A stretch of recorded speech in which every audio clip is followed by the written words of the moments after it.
welcome to this section on thyroid cancer. It's exciting to be able to speak about advances in thyroid cancer. We haven't had any in a while, but I want to start with the basics of what happens at diagnosis. So Dr. Patel, you've been sent a patient by the endocrinologist who said, this is a person with metastatic thyroid cancer.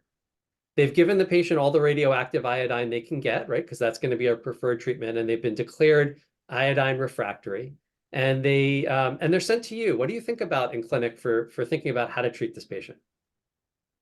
Yeah, thanks, Jared, for that question. I think there's a couple of really important considerations. One with thyroid cancer is the pace of the disease, how quickly their disease is growing even after they are iodine refractory, whether they're symptomatic from that metastatic disease in any way.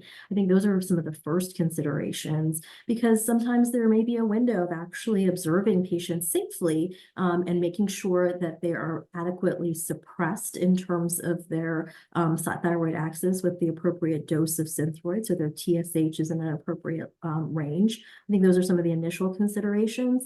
But Yeah, then, if I could just pause you there 1 sec. So just to clarify, everyone, you could think of this like your thermostat at home, right? Imagine your goal was to have the heat kick off, right? And how could you accomplish this? Well, one way could be you put space heaters all around your house so that your house is so hot that the thermostat doesn't kick on. And in this case, the reason you would want to do that is that the heat is a chemical called TSH, which in addition to causing the thyroid to make thyroid hormone, also makes the thyroid cancer cells grow. And so what you do is you're giving a dose of levothyroxine, otherwise known as Synthroid, that is so high that it kicks the thermostat off. And yes, you can have side effects from this. In particular, people with AFib, it's something to be cautious about. That's a cardiac abnormality. But usually, while people can be a little symptomatic from this, it's trivial compared to the side effects of what the drugs that we're about to talk about can do. And in my practice, I've had people go years, in one case, even a decade, getting my favorite chemo drug. Sid knows I've used this joke way too long because a million years ago he was my fellow. No chemo at all, right? Nothing has fewer risks of side effects than nothing. But when that's no longer possible, Dr. Patel, you've observed them and it's growing. What other info? What comes next? yeah, so they're after patients have had growth or symptomatic disease, then doing molecular profiling of their thyroid cancer is one of the critical things in deciding what therapies to choose. Because as Dr. Weiss mentioned, we have several agents that we have available for thyroid cancer. Some of them are very broad. They target a lot of pathways, but we've learned over the years that certain thyroid cancers have genetic changes in them that cause them to grow. And if we can really identify what that is in any given patient, we can hopefully personalize their treatment with agents that are a little bit more selective and hopefully more tolerable.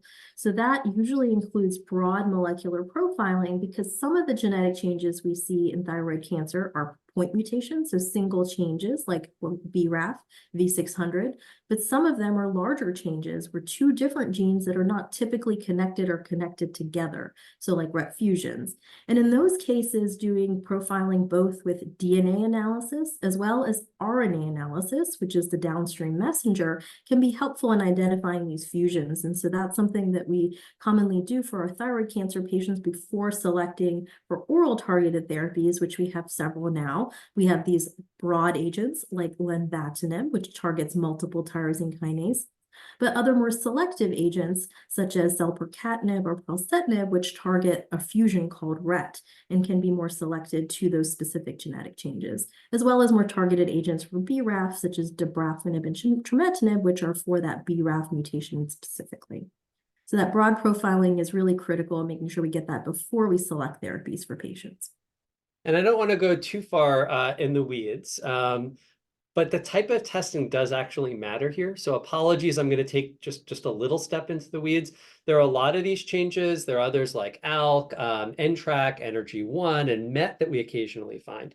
And so what is good testing? Good testing needs to be broad enough that it tests for all the good stuff, but sensitive enough that it actually finds it if it's there. Because in the case of some of these combined genes that are really big, or some of them where you don't always know the partner that it's combining with, If the testing doesn't include something called RNA sequencing, you can actually miss something that's there.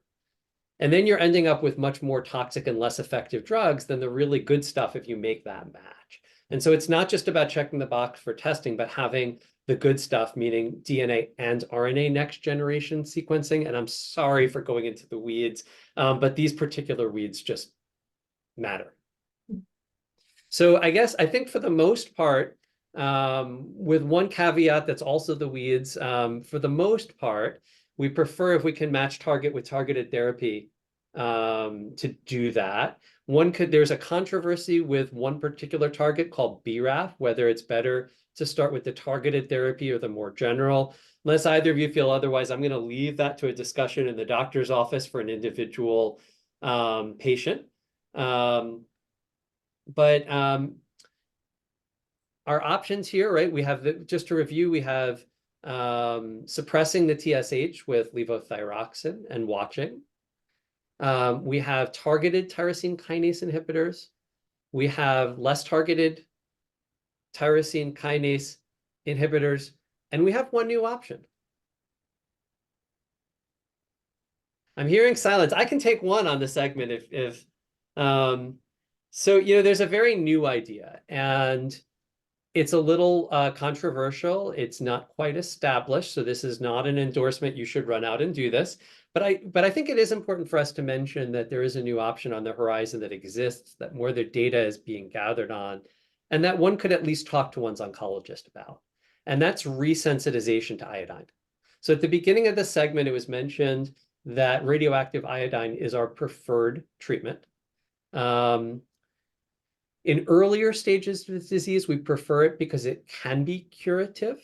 And we like it because it gives the opportunity to give that favorite chemo, no chemo at all, for some amount of time.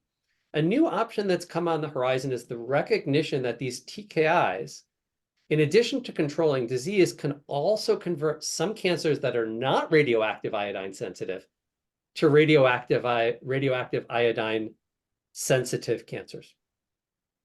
And so this is useful in two potential ways. And again, this is not an endorsement to do it so much as putting the information out there that this is something you could talk to your oncologist about, which is either upfront, you can give a short duration of targeted therapy, repeat the radioactive iodine scan, and consider radioactive iodine, again, with the goal of doing nothing for a while.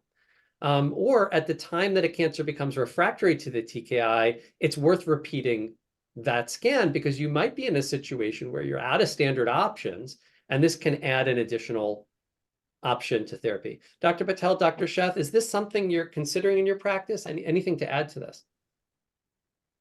Yeah, I mean, I think it's something that the data is quite interesting, but there's still a lot we don't understand. What is the right agent to use? How long do we use it?